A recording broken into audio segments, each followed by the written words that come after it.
Menurut para ilmuwan, bumi yang kita pijak saat ini sudah berusia miliaran tahun. Jauh sebelum Adam diciptakan dan kemudian diturunkan, bumi sudah ada sejak lama.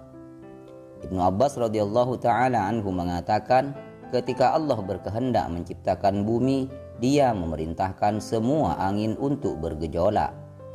Angin-angin itu bergejolak sehingga air pun bergejolak dan timbul gelombang yang satu sama lain saling berbenturan. Angin terus-menerus menerpa air sehingga air tersebut berbuih. Buih-buih itu bergulung-gulung sehingga dari gulungan tersebut jadilah karang putih.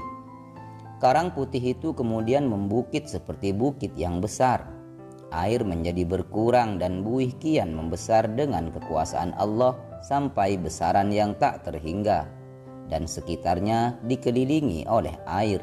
Lalu jadilah bumi seperti bola yang ada di dalam air.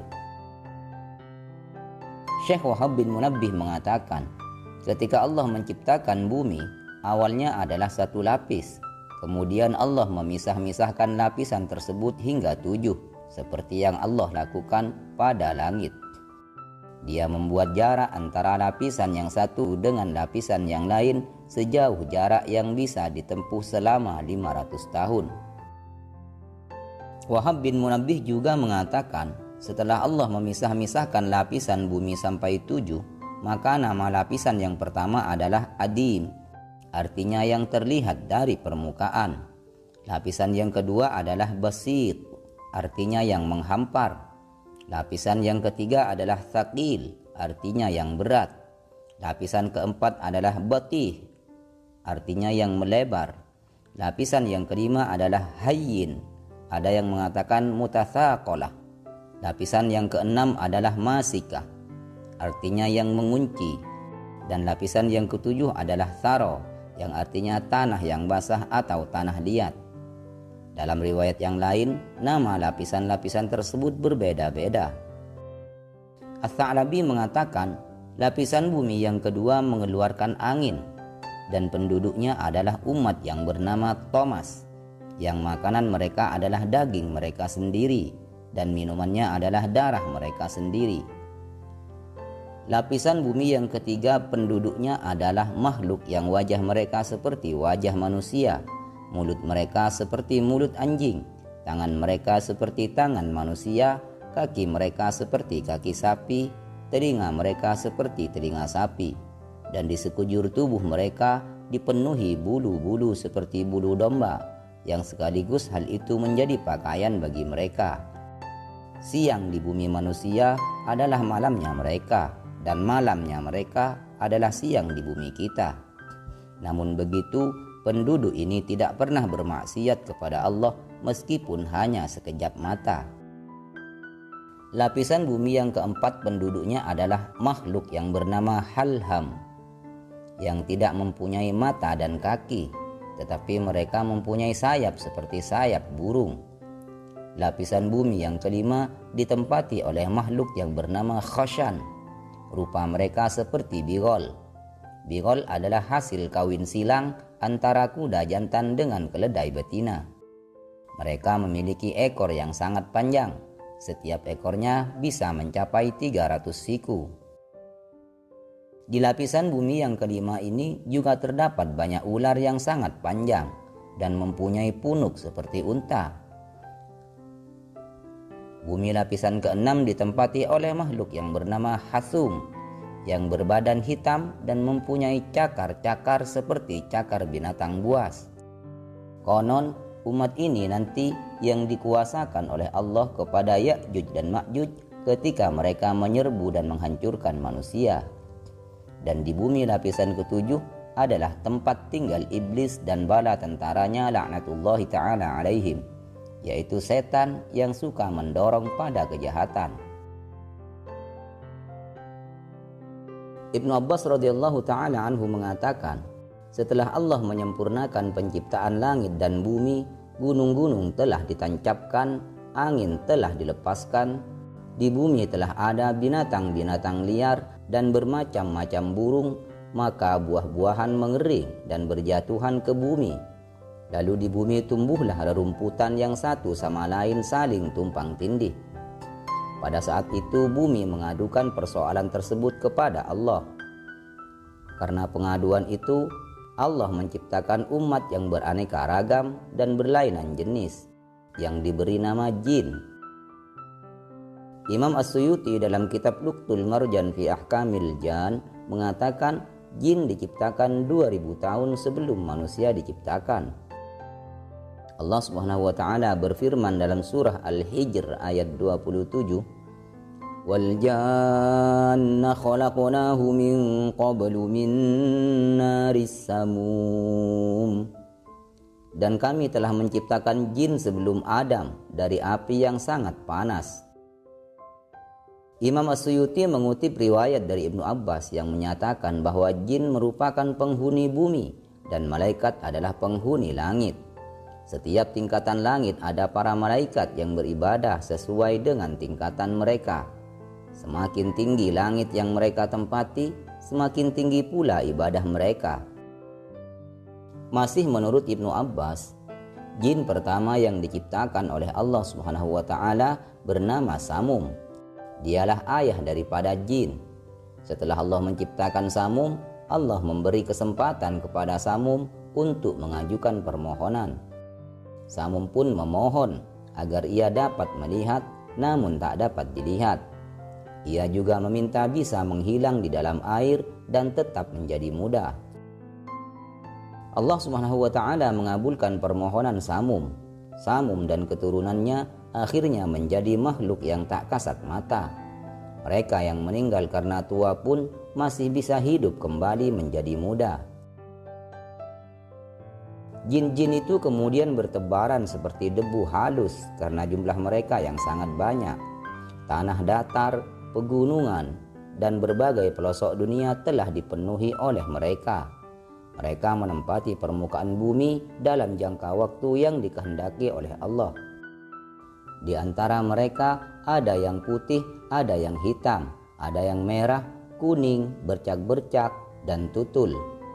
Mereka juga ada yang tuli, buta, tampan, jelek, kuat, lemah, dan terdiri dari perempuan dan laki-laki. Mereka melakukan perkawinan satu sama lain dan menghasilkan banyak keturunan. Setelah mereka menyesaki bumi dan dunia kian menyempit karena mereka terus bertambah, apalagi mereka banyak melakukan kerusakan, maka Allah mengirimkan angin topan kepada mereka. Angin tersebut membinasakan mereka. Hanya sedikit dari mereka yang tersisa. Mereka adalah yang pertama kali membuat rumah, membelah batu, memburu burung dan binatang liar. Semua itu terus-menerus mereka lakukan dalam waktu yang lama. Kemudian satu sama lain di antara mereka saling berlaku aniaya. Akibatnya mereka saling berperang satu sama lain. Akan tetapi perangnya bukan menggunakan senjata. Sebagian di antara mereka melenyapkan sebagian yang lain dengan memblokade rumah-rumah, sehingga mereka yang terkepung binasa karena lapar dan haus. Setelah tindakan perusakan yang dilakukan mereka kian memuncak, maka Allah mengirimkan umat yang berasal dari laut kepada mereka, yang tubuhnya lebih besar daripada mereka dan bentuknya lebih menakjubkan, yang disebut dengan bin. Umat tersebut menyerbu mereka sehingga kaum jin binasa. Tidak satu pun dari mereka yang tersisa. Jin hanya tinggal di bumi kurang lebih 500 tahun. Setelah itu bumi dikuasai oleh bin. Mereka menikah satu sama lain, melahirkan keturunan dan berkembang biak semakin banyak, sehingga bumi kian penuh. Sebagian di antara mereka suka membenamkan diri ke bumi lapis ketujuh dan menetap di sana untuk beberapa lama, karena bagi mereka tidak ada tempat yang terhalang. Mereka adalah yang pertama kali menggali sumur, membuat sungai, dan mengalirkan air dari sumber-sumbernya dan dari laut. Mereka adalah yang pertama kali membuat mesin atau roda, membangun jembatan di atas air, menangkapi ikan di lautan, dan memburu binatang-binatang liar di wilayah yang tidak berpenduduk.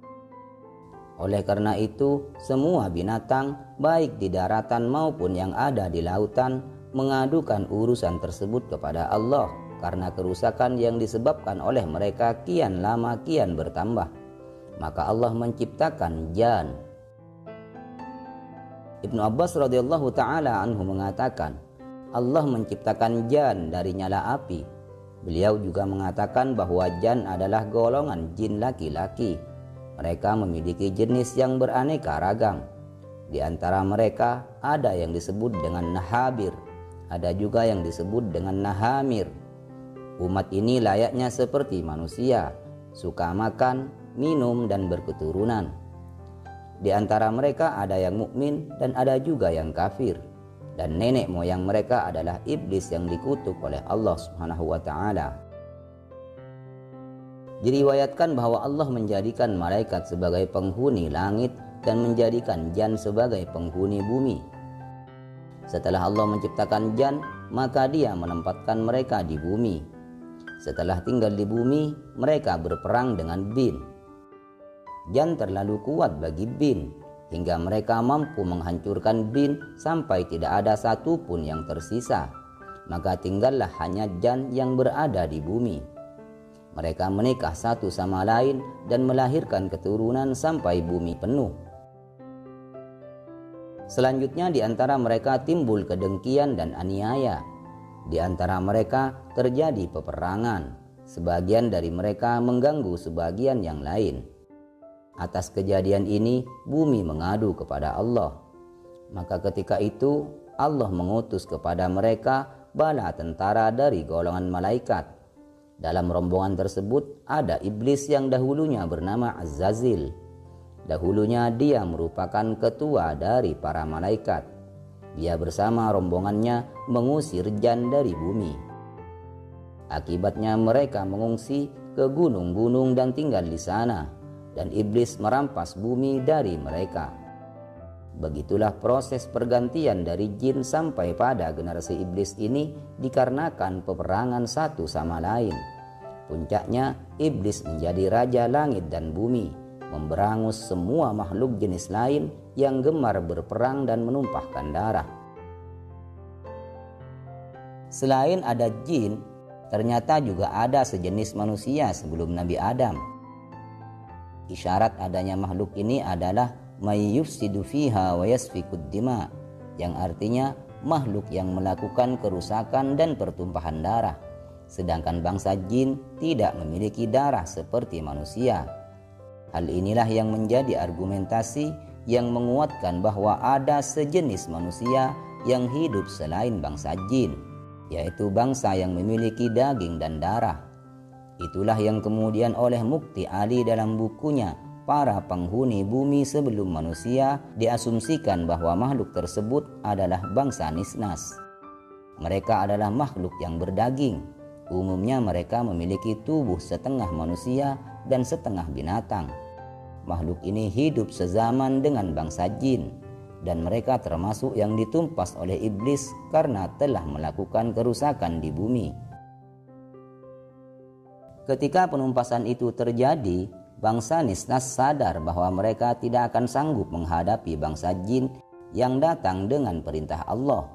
Akhirnya mereka yang masih hidup melarikan diri dan bersembunyi di gunung-gunung, pantai, bahkan di dalam laut. Kedua bangsa itu, yaitu bangsa jin dan Nisnas, memiliki kecerdasan yang luar biasa dan memiliki jejak peradaban yang mencengangkan, hingga membuat para peneliti tak ragu meneruskan penelitiannya. Sebab bukti berupa ukiran di dinding gua maupun artefak yang ditemukan terlalu sulit untuk dipikirkan secara logika. Karena di Pulau Paskah ada patung-patung seberat puluhan hingga ratusan ton bisa dibuat dan berdiri kokoh sampai sekarang, yang secara nalar sulit dibayangkan jika pembuatnya tidak memiliki kecerdasan di atas rata-rata manusia sekarang. Dari jejak lukisan dan peninggalan artefak itu, para ilmuwan menyimpulkan bahwa makhluk itu hidup sebelum Nabi Adam, tetapi mereka sudah mengembangkan teknologi yang canggih melampaui manusia masa kini. Salah satu bukti kecanggihannya adalah adanya piramida, kota bawah laut atau kota tenggelam dalam bumi, yang membuktikan bahwa makhluk-makhluk itu memiliki kecerdasan yang sangat luar biasa. Bangsa Nisnas tidak memiliki perbedaan yang jauh dengan kita para manusia. Hanya ukuran otaknya yang lebih kecil namun memiliki tenaga yang luar biasa. Ciri umum bangsa Nisnas adalah setengah manusia dan setengah binatang, atau binatang setengah manusia. Bangsa Nisnas memiliki postur yang lebih tinggi dari manusia pada umumnya. Tak heran kuil-kuil yang dibangun oleh mereka lebih besar dan megah. Sahabat sekalian yang dirahmati Allah, itulah jenis-jenis makhluk yang hidup dan tinggal di bumi sebelum manusia. Banyak perbedaan pendapat dari kalangan para ulama, ahli sejarah, bahkan para peneliti. Semua bisa saja salah dan bisa saja benar. Dan kebenaran mutlak hanyalah milik Allah yang Maha mengetahui segala sesuatu. Semoga video ini bisa menjadi tambahan pengetahuan bagi kita semua. Amin ya rabbal alamin. Wassalamualaikum warahmatullahi wabarakatuh.